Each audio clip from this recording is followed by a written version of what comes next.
صلاۃ التسبیح 4 رکعتیں ہیں، صلاۃ التسبیح کی نیت سے نفل ہیں، وہ اگر آپ پڑھنا چاہیں گے تو طریقہ آپ کو میں بتا دیتا ہوں۔ پہلی رکعت کے اندر ثنا پڑھنے کے بعد 15 بار تیسرا کلمہ پڑھنا ہے، جس کو کلمہ تمجید کہا جاتا ہے۔ سبحان اللہ والحمد للہ ولا الہ الا اللہ واللہ اکبر، یہاں تک ثنا کے بعد 15 بار یہ پڑھیں، پھر سورہ فاتحہ پڑھیں اور سورت ملائیں، اس کے بعد 10 مرتبہ یہی کلمہ پڑھیں، پھر آپ رکوع میں چلے جائیں، رکوع کی تسبیح پڑھیں، رکوع کی تسبیح کے بعد پھر آپ 10 مرتبہ یہی کلمہ پڑھیں، پھر سمع اللہ لمن حمدہ کہنے کے بعد کھڑے ہو جائیں، جس کو کہتے ہیں قومے میں آ جائیں، اس کے بعد آپ جو ہے تسبیح یعنی سمع اللہ لمن حمدہ پڑھنے کے بعد پھر اسی کلمہ کو یعنی کلمہ تمجید کو 10 مرتبہ پڑھیں، پھر آپ سجدے میں چلے جائیں، سجدے میں جانے کے بعد سجدے کی تسبیح پڑھنے کے بعد 10 مرتبہ پھر پڑھیں، پھر 2 سجدوں کے درمیان بیٹھ جائیں گے، پھر 10 مرتبہ پڑھیں، جس کو جلسہ کہتے ہیں 2 سجدوں کے درمیان، وہاں 10 مرتبہ پڑھیں، پھر دوسرا سجدہ کریں، سجدے کی تسبیح پڑھنے کے بعد 10 مرتبہ پھر پڑھیں، یعنی ہر رکعت کے اندر 75 بار یہ تیسرا کلمہ پڑھیں، 4 رکعتوں میں ہو جائے گا 300 مرتبہ۔ پہلا جو قاعدہ ہے اس میں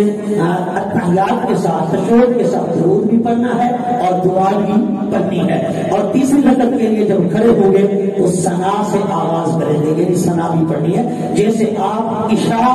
اور عصر کی سنت غیر مؤکدہ ادا کرتے ہیں اسی طریقے سے صلاۃ التسبیح کو ادا کریں گے۔ یہ وہ نماز ہے جس کے پڑھنے سے کبیرہ گناہ بھی معاف ہوگا، کبیرہ گناہ،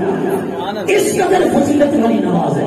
پھر اس کے علاوہ ایک اور عبادت ہے صلاۃ الخیر۔ حضرت امام حسن بصری فرماتے ہیں کہ مجھے نبی پاک کے 30 صحابہ کرام نے بیان کیا کہ جو بندہ صلاۃ الخیر پڑھتا ہے اللہ پاک اس بندے کو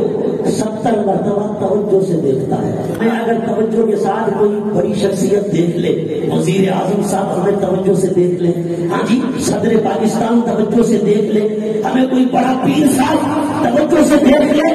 ہاں جی تو پھر ہم کیا کرتے ہیں، پورے نہیں سماتے، پورا کرتے ہیں، ہاں جی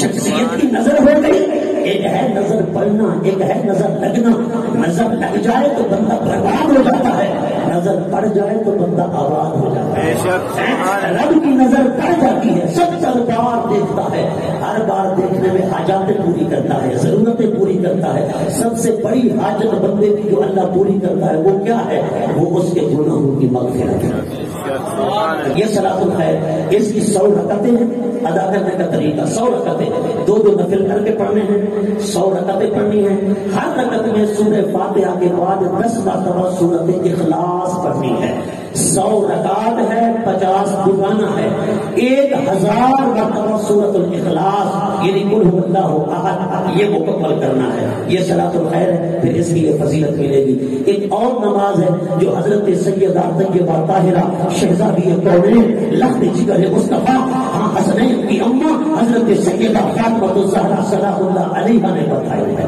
آپ کا ارشاد گرامی ہے، آپ فرماتے ہیں جو بندہ شب برات میں یا شب قدر میں 8 رکعت نفل ایک ہی نیت کے ساتھ، یعنی 8 رکعتیں ایک نیت سے پڑھنی ہے۔ پہلی رکعت سے جب تکبیر تحریمہ شروع کرنی ہے، ہر دوسری رکعت پہ قاعدہ کرتے رہنا ہے، 8ویں رکعت پہ جا کے سلام پھیرنا ہے۔ اور پڑھنے کا طریقہ، پہلی رکعت میں سورہ فاتحہ کے بعد 3 بار سورہ اخلاص، اسی طرح ہر رکعت میں سورہ فاتحہ کے بعد 3 بار سورہ اخلاص پڑھتے جائیں ہر قاعدہ رب جعلنی تک یوم یقوم الحساب تک پڑھتے رہیں، اور پھر تیسری رکعت میں جب کھڑے ہوتے رہیں ثنا بھی پڑھتے رہیں، سلام بھی پھیرنا، پہلی رکعت سے شروع کرنا ہے، 8ویں رکعت پر جا کر سلام پھیرنا ہے۔ پھر اس 8 رکعت نماز کا ثواب حضرت سیدہ فاطمہ الزہرا کی روح پاک کو ایصال ثواب کر دینا ہے، دعا مانگ کر ایصال ثواب کر دینا ہے۔ حضرت سیدہ فاطمہ الزہرا فرماتی ہیں جو بندہ ایسا کرے گا میں اس وقت تک جنت میں نہیں جاؤں گی جب تک اس کو داخل نہیں کرا دوں گی۔